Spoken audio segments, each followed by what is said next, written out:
if an athlete is like, hey, listen, I want to do 120 miles a week. And I'm like, hey, listen, our previous marathon build, we did 100 miles a week max, right? I'm going to probably pump the brakes a bit and be like, hey, I don't know if this is a good idea necessarily, right? We're going to have some risk there. And so, um, yeah, but in the same aspect, I think, strength is super important in the marathon, and you can obviously have success without it, of course, right?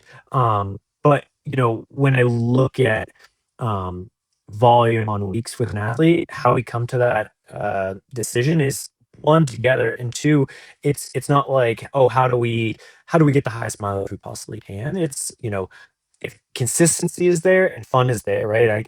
I'll kind of reference this a couple times during this podcast, I imagine, is, you know, as long as, yeah, you're not feeling burnt out because you're like, oh my goodness, I have so much, like, I have to go so far on my easy runs every day, right? Then that's going to feel like draining. I've heard this from Mike Smith, this idea of like your mental gas tank and your physical gas tank. And, physically, you might be able to go out and run 14 miles every day. That's fine, right? But the effect of doing 14 miles and not feeling a bit drained mentally might not be there. And so that's where we're kind of balancing things.